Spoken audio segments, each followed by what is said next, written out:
গেলের 175 রানের ইনিংস। 2013 আইপিএলে RCB versus Pune ওয়ারিয়রের ম্যাচে একাই 175 রানের ইনিংস খেলেছিল ক্রিস গেল, যেটা এখন পর্যন্ত টি-20 ক্রিকেটের সর্বোচ্চ স্কোর। আর তার বিধ্বংসী ইনিংসটিতে ছিল 17টি 6 এবং 13টি 4।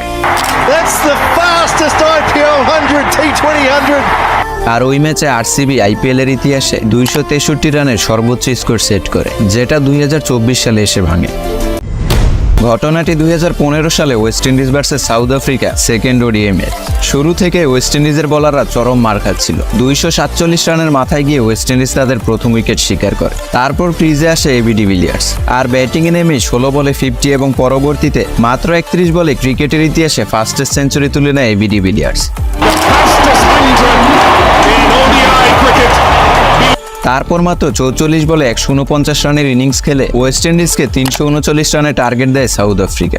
আর ওই ইনিংসটিতে অসংখ্য রেকর্ড তৈরি হয়েছে।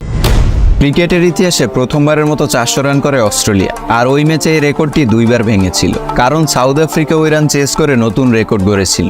শুরুতে রিকি পন্টিং এর 164 রানে অস্ট্রেলিয়া 436 রানের টার্গেট সেট করে। তারপর ওই ম্যাচ পুরো লাস্ট বল পর্যন্ত গড়ায়, কারণ সাউথ আফ্রিকা এই রান চেস করতে গিয়ে 9 উইকেট হারিয়ে ফেলে। তারপর এক বলে জেতার জন্য প্রয়োজন 2 রান, আর তখন লাস্ট বলে বাউন্ডারি মেরে 438 রানের নতুন এক সর্বোচ্চ স্কোরের রেকর্ড করে south Africa.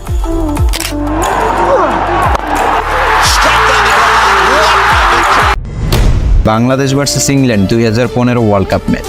As a Bangladeshi cricket fan 2015 world কাপে ইংল্যান্ডকে হারানো ছিল বাংলাদেশ ক্রিকেট দলের অন্যতম সেরা সাফল্য। মাশরাফির নেতৃত্বে বাংলাদেশ এক অন্যরকম উচ্চতায় পৌঁছে গিয়েছিল। মাহমুদুল্লাহ রিয়াদের ব্যাক টু ব্যাক সেঞ্চুরিতে 2015 ওয়ার্ল্ড কাপে ইংল্যান্ডকে নকআউট রান থেকে বিদায় করে ইতিহাস গড়েছিল বাংলাদেশ। তারপর থেকে পুরো বিশ্ব বাংলাদেশ ক্রিকেটকে চিনতে শুরু করে। বাংলাদেশের প্রতিটা ক্রিকেট ফ্যান্সই স্বপ্ন দেখত যে এই বাংলাদেশ একদিন ওয়ার্ল্ড কাপ জিতবে। তবে এখনকার সময় দলের অবস্থান দেখলে মনে হয় না এই টিম ওয়ার্ল্ড কাপ জেতার যোগ্যতা রাখে। যাই হোক, ওই দিকে আর না গেলাম। সুনীল নারায়ণের মেইডেন সুপার ওভার 2014 সিপিএল টি-20 league Red Steel versus Amazon ওয়ারিয়রের ম্যাচ, যেখানে রেড স্টিল আগে ব্যাটিং করে 119 রানের টার্গেট সেট করে। পরবর্তীতে অ্যামাজন ওয়ারিয়র পুরো 20 ওভারে 118 রান সংগ্রহ করলে ম্যাচ টাই হয়। তারপর সুপার ওভারে অ্যামাজন ওয়ারিয়র 12 রানে টার্গেট দেয়, আর তখন ওয়ারিয়রের হয়ে বোলিং আসে সুনীল নারায়ণ। পুরো সুপার ওভার মেইডেন দিয়ে হিস্ট্রি ক্রিয়েট করে সুনীল নারায়ণ। তাও আবার ব্যাটিংয়ে ছিল নিকোলাস পুরান। আর নিকোলাস পুরানের ব্যাটিং সম্পর্কে তো এক্সট্রা করে কিছু বলার নেই। তবে ওই দিন সুনীল নারায়ণের একের পর এক গুগলি নিকোলাস পুরান যেন বুঝতেই পারছিল না। 2023 ওয়ার্ল্ড কাপে ম্যাক্সওয়েলের এই অবিশ্বাস্য ব্যাটিংয়ের কথা তো সবারই মনে আছে, যেটা ছিল ক্রিকেটের ইতিহাসে one of the greatest match. শুরুতে অস্ট্রেলিয়াকে 192 রানে টার্গেট দেয় আফগানিস্তান, আর ব্যাটিং করতে নেমে 91 রানে 7 উইকেট হারিয়ে বসে অস্ট্রেলিয়া। সবাই ধরে নিয়েছিল যে আফগানিস্তান এই ম্যাচ জিতে গেছে। তারপর ইনজুরি নিয়েই 201 রানের অপরাজিত ইনিংস খেলে একাই দলকে জেতায় ম্যাক্সওয়েল।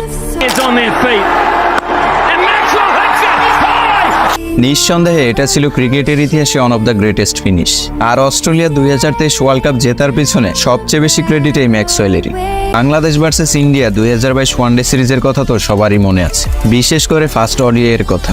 ইন্ডিয়াকে 186 রানে অল উইকেট করে ব্যাটিংয়ে নামে বাংলাদেশ, আর এই অল্প রান চেস করতে গিয়ে 136 রানে 9 উইকেট হারিয়ে বসে বাংলাদেশ, যেটা অবশ্য বাংলাদেশ দলের জন্য নতুন কিছু না। আর তখন কেউ স্বপ্নেও ভাবেনি যে এই ম্যাচ বাংলাদেশ জিতবে। তারপর মুস্তাফিজের সাপোর্টে ইন্ডিয়াকে কাঁদিয়ে পুরো ম্যাচ একাই শেষ করে আসে মেহেদী মিরাজ। তো যারা এই খেলাটি সম্পূর্ণ দেখেছিলেন তারা এক একটি মোমেন্ট ফিল করতে পারবেন। পুরো হার্ট অ্যাটাক চলে আসার মতো সিচুয়েশন তৈরি হয়ে গিয়েছিল এই ম্যাচে।